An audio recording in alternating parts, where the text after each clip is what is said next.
Hello guys, कैसे हैं आप सब। आशा करता हूं आप सब बहुत अच्छे होंगे।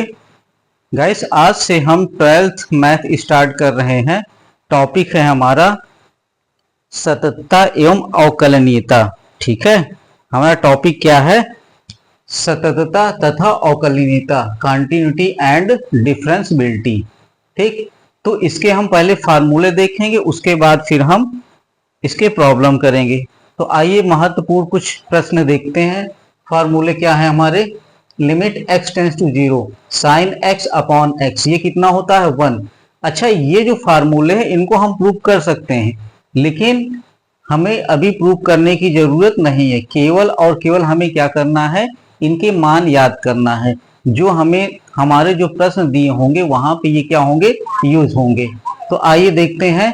अगला क्या है? Limit x tends to zero cos x बराबर 1, limit x tends to zero tan x upon x बराबर 1। तो हमारे ज्यादा महत्वपूर्ण कौन से हैं? यही तीनों। इसके आगे भी कुछ प्रश्न है, देखते हैं। तो हमारा अगला है ten x tends to a x की पावर n माइनस ए की power n upon x minus a. तो ये क्या होता है? n इंटू ए की पावर n माइनस 1। अब यहाँ पे ये जो फार्मूला आया है, एल हॉस्पिटल रूल अप्लाई किया गया है तब आया है। एक्सपोनेंशियल का क्या होता है? एक्सपेंशन। तो एक्सपेंशन हमें याद रखना है। e की पावर x बराबर 1 plus x square upon factorial 2 plus x cube upon factorial 3। इसी तरह ये कहां तक जाएगा? इनफाइनाइट तक। e की पावर माइनस एक्स, इसका एक्सपेंशन कैसे है? 1 minus x plus x square upon factorial 2 plus x cube upon factorial 3। Sorry, ये जो है एक्सपोनेंशियल वाला, अगर आप एक्सपोनेंशियल x देखिए तो यहाँ सारे टर्म क्या हैं? पॉजिटिव हैं। लेकिन एक्सपोनेंशियल माइनस x में क्या है? यहाँ पे पहला टर्म आपका पॉजिटिव है, लेकिन उसके बाद क्या है? फिर निगेटिव, फिर पॉजिटिव, फिर निगेटिव, ऐसे चलता जा रहा है। तो इसको हमें ध्यान करके याद कर लेना है। अगला देखते हैं। तो अगला हमारा लॉग का है। Log base e 1 plus x, तो ये क्या हो जाएगा? 1 minus x square upon 2 plus x cube upon 3 minus x की power 4 upon 4 up to infinite. इसी तरह आपका log base e 1 minus x है, तो इसमें क्या है? आपका जो log base e 1 plus x था, इसमें अल्टरनेट क्रम में प्लस माइनस चल रहे थे। यहाँ पे क्या है? यहाँ पे सारे टर्म निगेटिव हो जाएंगे। अब इसी में एक टर्म है ए की पावर एक्स, ये क्या है? ये जनरल एक्सपोनेंशियल फॉर्म है। तो यहाँ पे फार्मूला क्या हो जाएगा एक्सपेंशन का?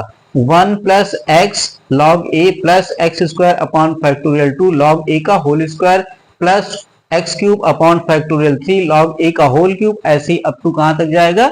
इनफाइनाइट तक जाएगा। ठीक, अब अगला देखते हैं क्या है।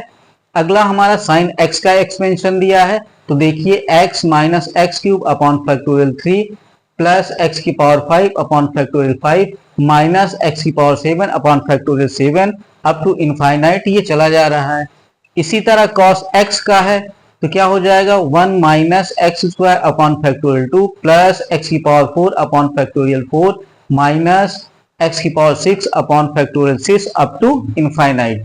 ठीक, आगे देखते हैं 10x का। तो 10x का क्या है? x plus x cube upon 3 plus 2x की पावर 5 अपॉन 15 प्लस इनफाइनाइट। अब ये सारे एक्सपेंशन कहाँ यूज होंगे? जैसे हमें अवकलन निकालना है या लिमिट निकालनी है, सततता चेक करना है, तो वहां इन एक्सपेंशन की जरूरत पड़ेगी। तो हमारा 1 प्लस एक्स की पावर n का क्या है? 1 plus n x plus n minus 1 upon factorial 2 x square plus up to infinite. ठीक, इसी तरह अब हम अवकलन के फार्मूले क्या होते हैं देखते हैं। तो इसमें हमारा पहला फलन क्या दिया गया है? y इक्वल टू एक्स की पावर n। तो हमारा जो पहला फलन दिया गया है y इक्वल टू एक्स की पावर n। तो इसका जब हम निकालेंगे तो क्या हो जाएगा? dy अपॉन dx बराबर n, हमारा इसके मल्टीप्लाई में आ जाएगा और x की पावर n माइनस 1 हो जाएगा। जो पावर n है इससे एक कम हो जाएगा, तो किसका मिल जाएगा हमें? हमें मिल जाएगा y इक्वल टू एक्स की पावर n का अवकलन। इसी तरह अगला दिया है y equal to log base e x. तो इसका जब हम अवकलन करेंगे क्या हो जाएगा? सीधे हमारा क्या आ जाएगा? 1 अपॉन एक्स। अब ये सब अगर हमें प्रूविंग देखनी है तो प्रथम सिद्धांत से जो अवकलन हम करते हैं उसमें ये सारी प्रूविंग आ जाएगी, किसका क्या फार्मूला होता है। ठीक है, इसी तरह अगला देखते हैं हम।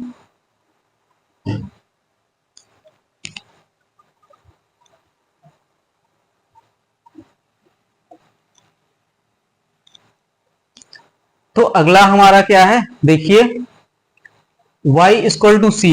अब y इक्वल टू सी दिया गया, तो ये क्या है आपका, ये एक कांस्टेंट पद है, एक नियतांक है। अब नियतांक का जब भी हम अवकलन करेंगे तो क्या आएगा, वो जीरो आएगा। ठीक है, नियतांक का जब भी हम अवकलन करेंगे तो क्या आ जाएगा, जीरो आ जाएगा। अगला हमारा क्या दिया गया है, y इक्वल टू लॉग। अब यहां पर देखिए बेस a है, x है। ठीक है, तो इसका अवकलन क्या होगा, अवकलन मतलब dy अपॉन dx, किसके सापेक्ष में, x के सापेक्ष में।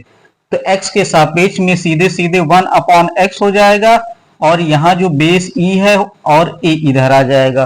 ठीक, तो यहाँ पे हमें ये ध्यान देना है कि जैसे log बेस e x का करते हैं तो 1 अपॉन x हो जाता है, तो वैसे यहाँ पे log बेस ए x और ये क्या हो जाएगा, log बेस ई ए। अब यहाँ पे क्या है, यहाँ पे log की प्रॉपर्टी होती है, तो यहाँ पे कर लिया गया है log बेस ई ए और log बेस ई x।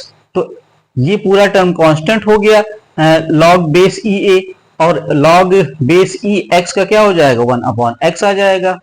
ठीक, ऐसे नहीं समझ पा रहे हैं, देखिए log बेस ए x है, इसको हम लिख सकते हैं log बेस ई ए इंटू log बेस ई x।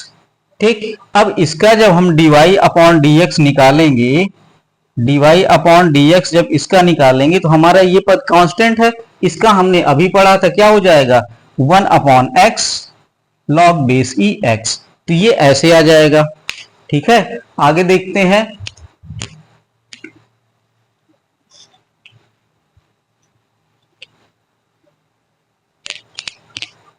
तो अगला हमारा क्या है फार्मूला, अगला फार्मूला हमारा है y equal to exponential x।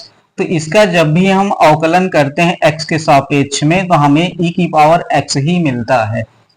y equal to sine x है, तो इसका जब भी हम अवकलन करेंगे हमें x के सापेक्ष क्या मिलेगा, cos x। y equal to अगर cos x दिया गया है तो इसका जब भी हम करेंगे हमें क्या मिलेगा, माइनस का sin x। अब ये सारे फार्मूले प्रथम सिद्धांत से प्रूव किए गए हैं। ठीक है, आगे देखते हैं कौन से फार्मूले और हैं। tan का है, cosec का है, sec का है। तो अब y इक्वल टू अगर tan x है तो इसका x के सापेक्ष में क्या हो जाएगा, dy अपॉन dx आ जाएगा, सीधे सीधे sec स्क्वायर x।